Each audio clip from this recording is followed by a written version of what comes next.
So yesterday in my stream, we were talking about the Steam machine. ETA Prime actually built a Steam machine already. You don't have to wait until, the January sales in order to get one. You can do it right now. And sure, the drivers will be a bit more optimized for the machine, but the reality is ETA Prime built a more powerful machine at probably a cheaper price or the same price that it's going to be. So, with that said, who is this machine for? A lot of people are asking, like, and going crazy about this new Steam machine and wondering what it's for. But in my opinion, there is a much bigger, a much more underlying sinister plot being, done here. And so in this video, that is what I hope to discuss, uncover, and talk about, because that is really where this is at. It's not about the Steam machine itself, it's about what it's trying to do. And Valve has made some very glaring statements over the past week about what this machine is for. And I think a lot of this is going completely and utterly undetected. And people are mocking Valve for what they're saying, but in reality, they truly don't understand what exactly Valve is doing. So let's have the drop and get into it.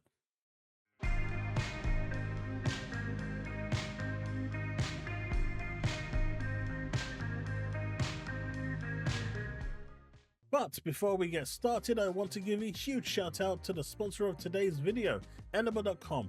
Eneba is a gaming marketplace with a huge library of over 40,000 digital gaming products. They constantly have the hottest deals on a variety of different categories that include Xbox, PlayStation, PC, and Nintendo games, gift cards, subscription parties, including Game Pass Ultimate, and more. And for all of my mobile gamers, they got you covered for a range of mobile games, including, but not limited to, Genshin Impact, Zenithal Zero, Honkai Star Rail, Wuthering Waves, Roblox, PUBG, and more, offering you the best value. And what's more, everything you buy gives you cashback into your wallet for you to spend on your next purchase.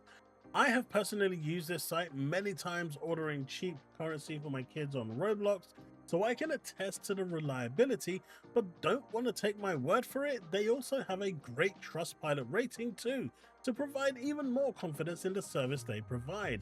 Getting the best deals in gaming has never been easier. All you have to do is go to eneba.com, browse the website, or search for whatever you're looking for.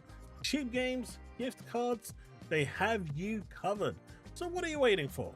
Go ahead and click the links in the description below and visit eneba.com for the best deals in gaming. And right now, for a Black Friday special, they are doing a giveaway. All you have to do is click on the link in the description below for the giveaway, register your interest, and you are entered. Simple as that. Right, back to the video. So Valve has come out and said that their Steam machine is targeting around 70% of the Steam users based on their Steam survey.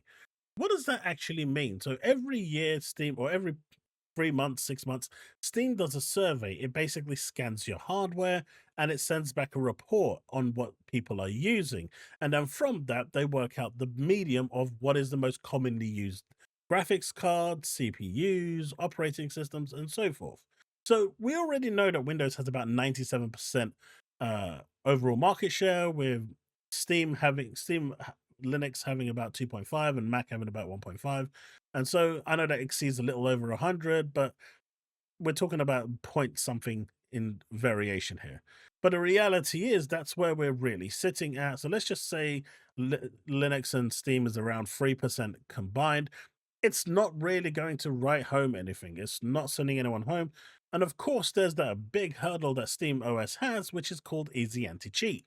Easy Anti-Cheat is a anti-cheat software that is directly targeting Kernel Zero's module, which Steam OS doesn't allow you access to. And therefore, games like Fortnite, Roblox, Grand Theft Auto Online, Call of Duty, Apex Legends, there's multiple more, Battlefield, and so forth, FIFA, Madden. None of these will actually work because they don't have access to your easy anti-cheat. And so you have a problem. You've got some of the biggest games, the biggest earners in the world not being on your platform. Now, obviously, people are going to turn around and say, lol COD, lol Battlefield, lol Fortnite, lol Roblox, when the reality is these games bring in a metric ton of money and users to your platform. If you can't play Roblox, that's a huge problem. People just won't stay on your platform if that's one of their main games, right? So to completely dismiss it is completely asinine. It is a big problem. But let's push the easy anti-cheat aside for a second and leave that for a little bit later, because that's going to come in towards the end of my discussion. I just wanted to bring it up because I think it's really important. So where are we right now? So right now, the Steam machine is aiming at, as Valve's engineers say, around 70% of the Steam user base, because they said, and in pretty clear terms, that this Steam machine is more powerful than on average 70% of the current Steam users based on the Steam survey. Now that's pretty crazy considering just how weak the Steam machine actually is. But you're looking at a host of people right now, 70% of the Steam users. We're talking users roughly about 200 million users on PC. So 70% of that is a huge chunk, right? You're talking about 140 million. But let's just even be a bit more, you know, lax with that, say 120 million. That is a lot of people that are just gaming on Steam and PCs. So now that we've got that in check, Valve is trying to get those 70% of gamers and say, hey, look, we know that you're struggling buying a cool machine. And in my personal opinion, this will all depend on the price of the Steam machine. But if they price that Steam machine super aggressively, like I'm assuming at $349.99 without the controller, and then $399 with the controller, but if they price it right, they're basically telling that 70%, hey, why don't you ditch your PC and come over to the Steam machine? It will run your games better. You'll get better performance. You'll get the Steam OS. You'll get, the Steam kind of deck overlay with the Steam OS. Everything is great, and it will give you that console experience. You've also got access to full Linux as well in case you want to install anything, though most users going to that probably won't want to do any of that. They're also trying to entice people who are new to the PC market, right? Who are console users to jump into the Steam library. So they're trying to get both of these communities in. And so if they succeed, that's a lot of people. We're talking like 150 million potential users there, between just that 70% and the potential new users who are going to jump into cheap PC gaming, who aren't looking for top of the range 4K 120 FPS gaming at native, but are perfectly happy to be running the games upscaled with FSR, with frame gen, and getting a decent performance, 60, 70 FPS, right? That's a big chunk. That will completely change the landscape of the gaming industry. And that right there is exactly what Steam is trying to do. And a lot of people aren't seeing this. And I'm seeing this clear as day. But they have one hurdle. And that hurdle is easy anti-cheat. That is something that they can't get around right now because it requires a lot of work. Not only does it require a lot of work, it requires constant maintenance. If EA or anyone else wants their EAC to actually work on Linux, someone has to take that Linux code and maintain it. And that's going to fall on Valve. But if Valve is up to the challenge and will continuously maintain easy anti-cheat compatibility with that stuff, and they can circumvent it and get around it and basically say, yes, by doing this, we now support easy anti-cheat, that is going to disrupt the market quite aggressively, because at that point, they're coming in early right now at a really cheap price point, becoming the joke of the console community by saying, who wants that? Lol, all of this crap. But they are slowly infiltrating and invading that console space, which is exactly what they want to do. And then they're targeting that 70% of users. And if even 40% of them make the jump, that's a huge chunk of users now in a wall gardened system. Because let's face it, the majority of casual gamers do not want to tinker. The majority of gamers don't want to tinker. They're not like you and me watching this video where we like to go into, Proton this and do all this stuff and, work around compatibilities and Google stuff. What they want to do is put it on, download the game, and it works. That simple. They just want to plug and play. And if they can't get plug and play, it's not going to work. So all of this, oh, you got Proton that can enable this, or you can go into the Linux desktop mode and go down the route of Hero Launcher, and then through Hero Launcher start installing different options for launchers and stuff like that. They're not going to do this, right? And if someone else tells me one more time that they can install Windows on the Steam machine, I'm going to lose my mind, because you're not buying a Steam OS machine to install Windows. Stop it. These people don't even want to see the desktop of Linux or Windows, let alone they're going to go in and format their drive and reinstall an operating system. There is no world that this is going to happen for the casual gamer. For me, yes. For you, potentially. But to the majority of gamers, that's not going to happen. So this is where you're at. Valve essentially is creating its own walled garden within Steam. So once it's got you into that ecosystem, and once you're actually there, they're saying, hey, why do you want to mess around with the Meta Quest? We've got the Steam frame. It instantly connects and vibes with our Steam machine. You don't have to do anything. It's literally plug and play. You put it on, it will detect your Steam machine if it's powered on. If it is, great. You can do Steam Link and it will instantly play those games from your machine. If you don't want to do that, it's got its own internal hardware. So pretty much like a Steam Deck. So you can download those games natively to your headset and play them.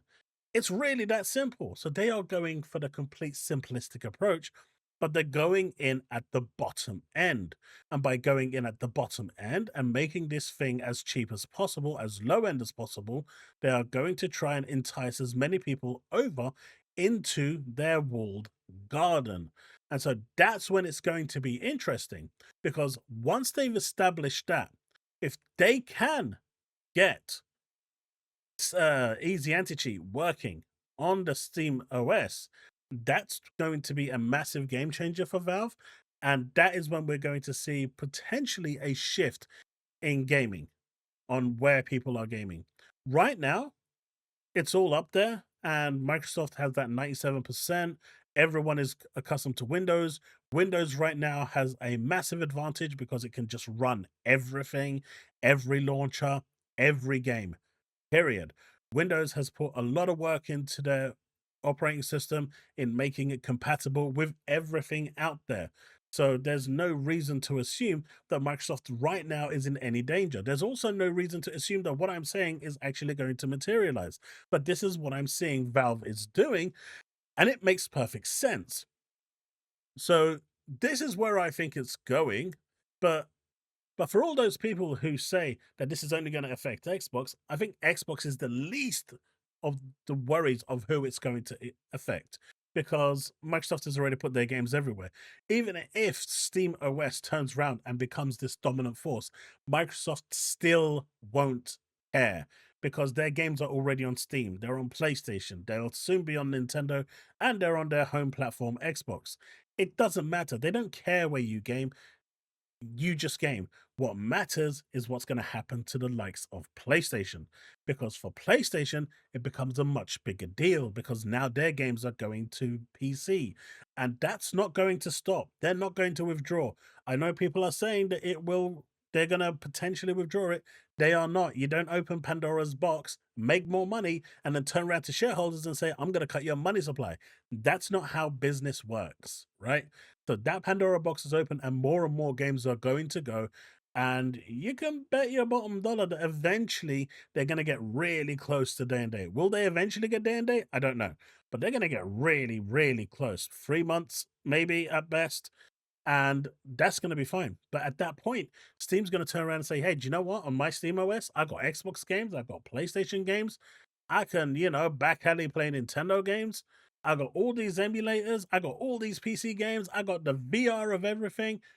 You come to me. And if the rumors are true about Half-Life 3, if I was Valve, I'd make that exclusive to Steam as well. No console ports available.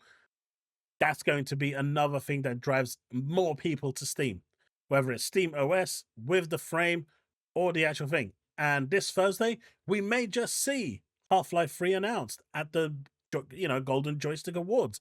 That would be the grand place to make this gesture. And if it is, that is going to shake things up. Because if there's any game out there right now that could potentially be bigger than GTA 6, it's Half-Life 3.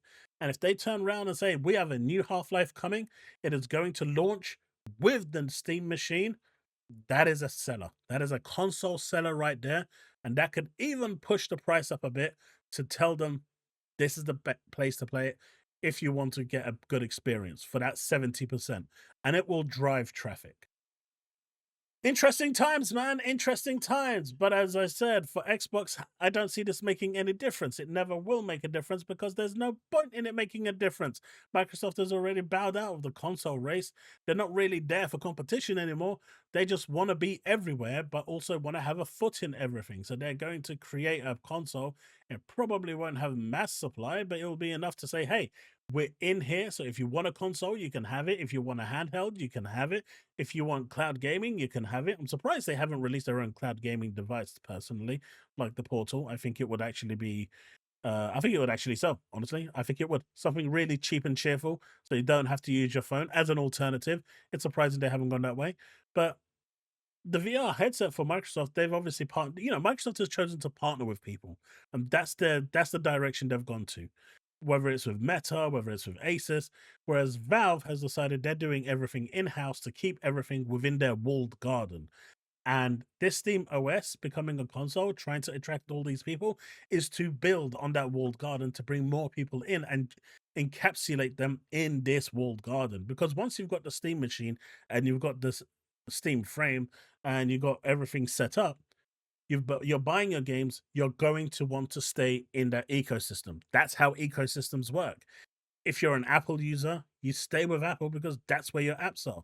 If you're a PlayStation user, you stay there. If you're an Android user, you stay there within that OS. But Microsoft has chosen to partner, so they're pretty much everywhere. You don't have to stay there. You can go elsewhere and still get a similar experience or better experience in some cases, depending on how much you want to spend.